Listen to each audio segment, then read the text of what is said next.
Hi everybody. So the next thing we're going to do is we're going to talk about the actual shifting motion and the mechanism with that.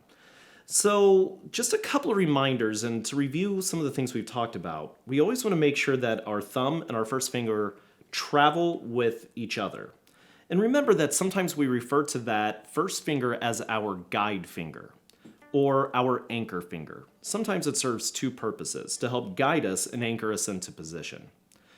So we're about to do an exercise to where we're playing just a little chunk of a scale in first position and that we shift and travel down and play a harmonic. So remember when we talked about playing the harmonic that we talked about applying 2 pounds of pressure to the string so that we get that super light sound to come out of the instrument.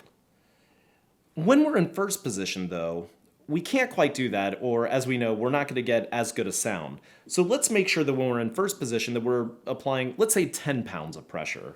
10 pounds in first, and 2 pounds whenever we travel to play our harmonic. So just a couple of tips as we're playing this.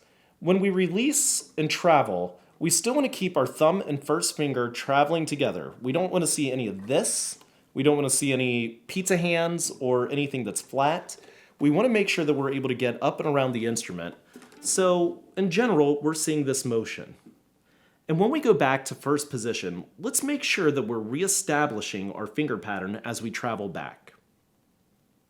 So let's give this a shot. We're going to start with number 17 in the book. And if you look through this, you'll notice that we're actually going to start shifting, playing open strings to harmonics, but then going back to first finger in first position.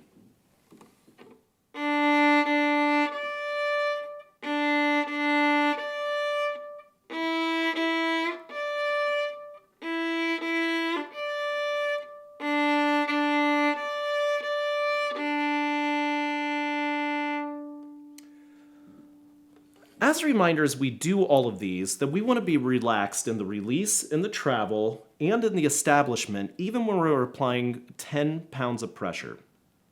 So now we're going to look at number 18. If you look all the way through this exercise, you'll see that we're now going to incorporate first finger and second finger. So notice it's an F sharp whenever we travel back. So just a little bit of advice, when we travel back into first position, make sure that our first finger is guiding and anchoring, and that we're establishing that high second finger or that F sharp when we get into first position.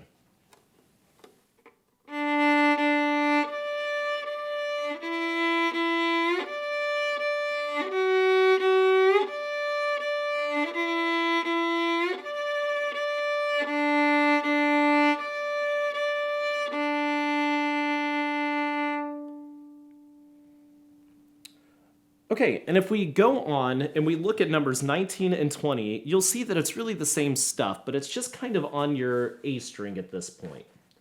So I'm just going to do one other thing with this exercise.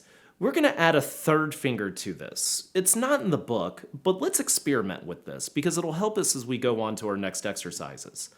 So this time, I'm going to do kind of that same pattern, but I'm going to add a third finger G in this.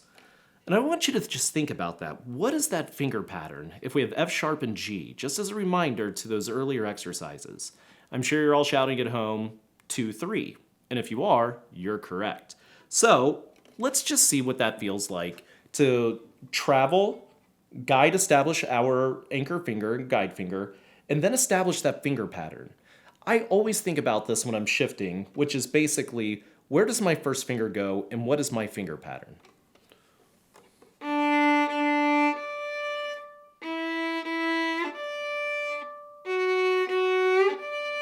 Add third finger here. Try that again, this time better in tune. And back down.